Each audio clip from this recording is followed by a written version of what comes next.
बहुत समय पहले की बात है। अफ्रीका के एक विशाल और हरे भरे जंगल में एक शानदार राजा मुफासा राज करता था।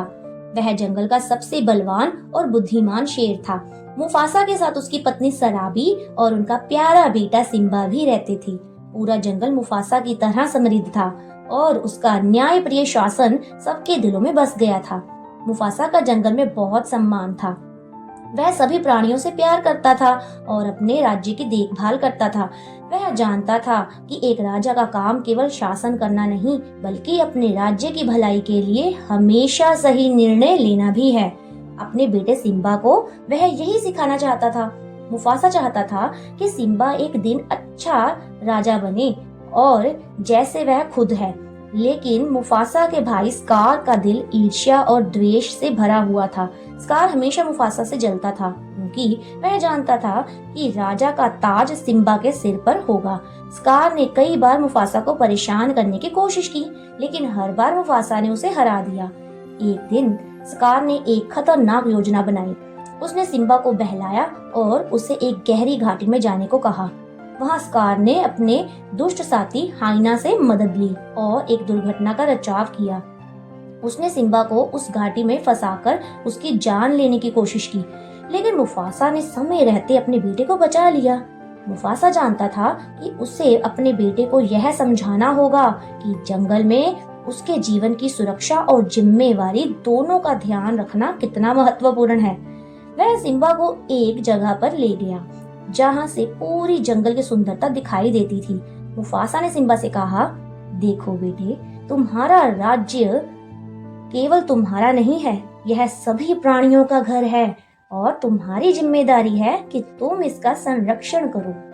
सिम्बा ने अपने पिता की बातें सुनी और समझा कि जंगल का राजा बनने के लिए उसे बल, समझदारी और प्यार की जरूरत होगी। हालांकि स्कार अपनी नापाक योजनाओं से बाज नहीं आया। उसने एक दिन एक बड़ा षड्यंत्र रचते हुए सिम्बा के सामने मुफासा को धोखा दिया। एक बड़े तूफान में स्कार ने मुफासा को झोंका और उसे एक खतरनाक पहाड़ी से गिरने के लिए मजबूर कर दिया। मुफासा की मृत्यु ने सभी को स्तब्ध कर दिया। सिम्बा इस घटना को अपने जीवन का सबसे बड़ा दुख मानता था और उसने खुद को दोषी ठहराया। लेकिन सिम्बा का दिल कमजोर नहीं था। उसकी माँ सराबी और अन्य जंगली प्राणियों ने उसे समझाया कि वह केवल एक दुर्घटना का शिकार हुआ था। सिम्बा को यह महसूस हुआ कि अपने पिता की तरह जंगल का राजा बनने के लिए उसे आत्मविश्वास और साहस चाहिए था। सराबी ने उसे हमेशा यही सिखाया कि उसका पिता हमेशा उसके दिल में रहेगा और उसे मार्गदर्शन करेगा। सिम्बा ने जंगल छोड़ने का निर्णय लिया, लेकिन उसके दिल में अपने पिता की याद और उत्तरदायित्व था। वह एक अजनबी धरती पर चला गया जहां उसने तिमोन और पुम्बा नामक दो दोस्त बनाए।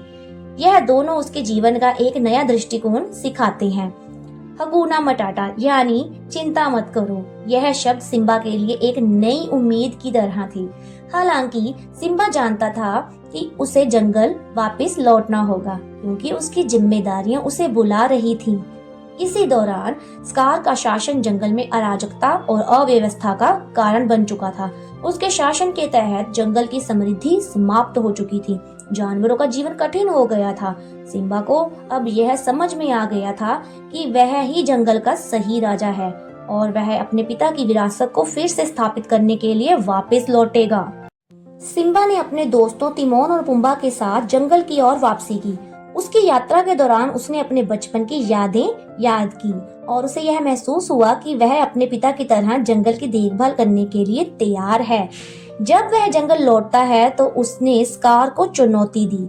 यह संघर्ष बहुत ही गहरा था, लेकिन अंत में सिम्बा की जीत हासिल हुई। स्कार ने अपनी सजा पाई और जंगल में शांति लौट आई। अब सिम्बा जंगल का नया राजा था।